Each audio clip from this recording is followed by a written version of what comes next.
You've all heard that online learning can be a not fun activity. Yeah, I get that. But it can be a great learning experience also if you know what to do. So in today's video, I'm going to give you some strategies that you can use to make your online college learning experience a very positive one. I'm Tanya, and I've been teaching for the last 31 years, the last 15 of which I've spent teaching online as well as face-to-face.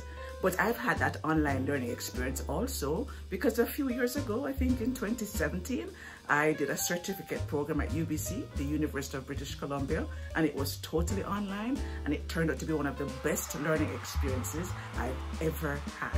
So I'm going to tell you what you can do to also ensure that your online learning experience is an excellent one.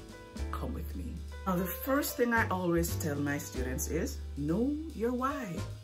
Why are you doing this course? Why are you doing these courses? Sure, maybe some of you said, well, if I had a choice, I wouldn't be doing it online. Hey, COVID is here. We have to be online.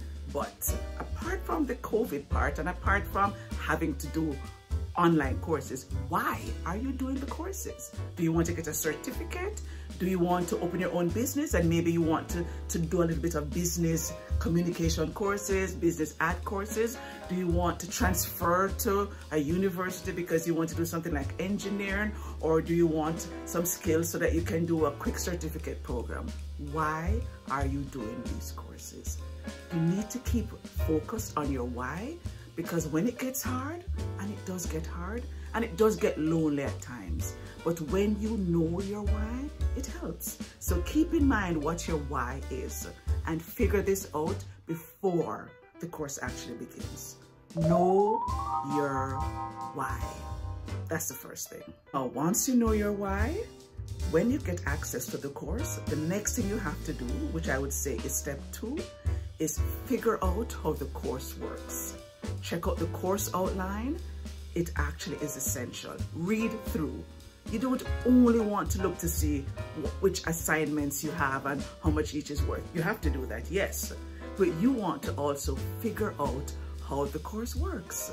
When are you expected to hand in assignments? When are the due dates normally? I know for my class, it's going to be Sunday at midnight. You need to know when are assignments due. You also need to know what's the format. Are there weekly discussions? Are you expected to post every week? Are you expected to ask questions of your classmates? Yes, yes, yes. Yes to all of the above. You need to check all of this out from the very start so that you kind of get yourself oriented to what is expected and what is required of you. Unless you read, you won't know. So check out your course outline and make sure you get a sense of what is required for that course. That is step number 2.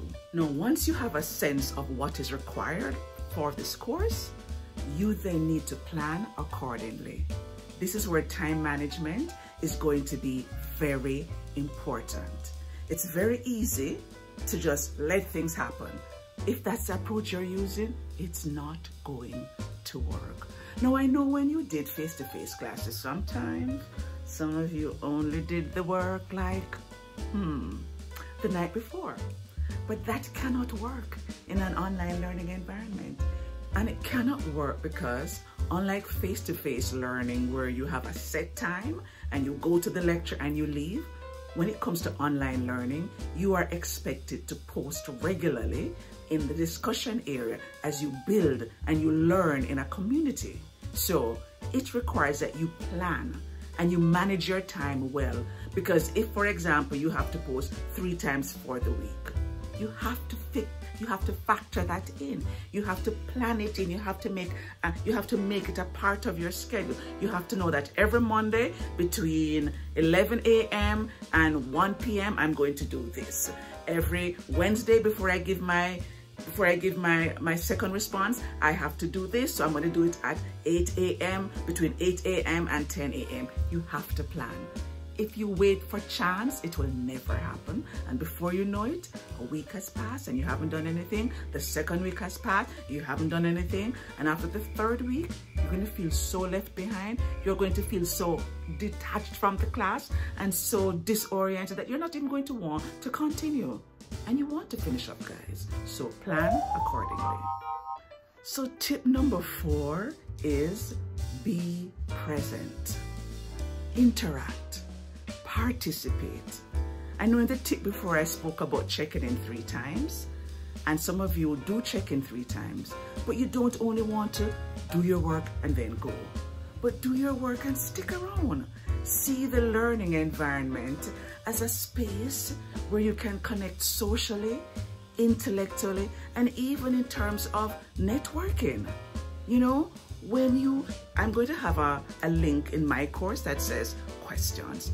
Now, that's not really related to the actual course content, but that's a space that you can use to ask each other questions. Maybe you are reading a book and you want to know if anybody else read the book, or maybe you're interested in apartment rental and you're living in the lower mainland and you want to find out if there's anybody who knows of anything, or maybe you've heard about a particular app and you want to know if that app works.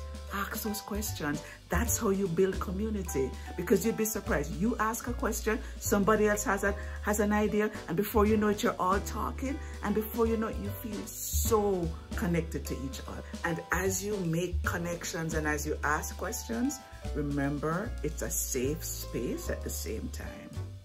We want to know that there's no stereotyping, no discrimination. We want everyone to feel safe. So please be respectful of each other at the same time. There are always guidelines. The college has guidelines. I have guidelines about how to operate in this space. Please read them and be sure to always be respectful of each other. And tip number 5 is communicate with your instructor, especially when life throws you a curveball. Because sometimes life does during the semester, right? I mean, life throws us curveballs all year around, and it's not going to not throw you that curveball just because you're studying. So something may happen and it may kind of derail you a little bit.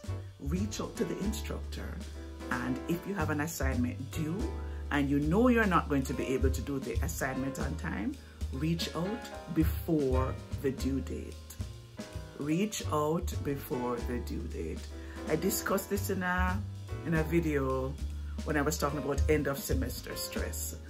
Most instructors will be very accommodating if you reach out before, not after.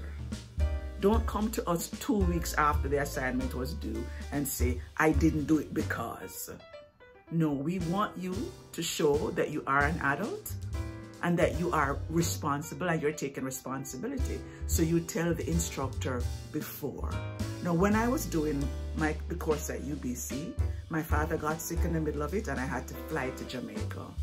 Now, as soon as I booked my ticket, the second thing I did was I reached out to the instructor and I said, this is happening, so I think I'm going to be a little bit late with the assignment. And I knew myself. I knew that I was in such a state, I was so concerned about his health that I found it very hard to concentrate. So even though when I was in Toronto, Pearson, I was, typing up and trying to get the assignment out, I really wasn't at my best until I got to Jamaica and I saw him and I realized, okay, he has a little bit more time left, and that allowed me the mental energy to finish up the work quickly so I could spend time with him at the hospital. And it's the same thing with you. If something is happening, let us know if you think it's going to interfere with your assignment. So in summary, I just realized I keep changing the glasses. Okay, whatever. So in summary, know your why, read the course outline and know how the course works. Plan accordingly and schedule your study time and posting time. Be present and see the virtual environment as a place for social, intellectual, and networking opportunities. And lastly, reach out to your instructor whenever life throws you a curveball.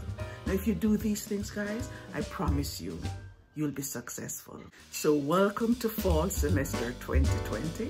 I look forward to being your instructor, and I look forward to learning as you learn also. Let's make it a good one.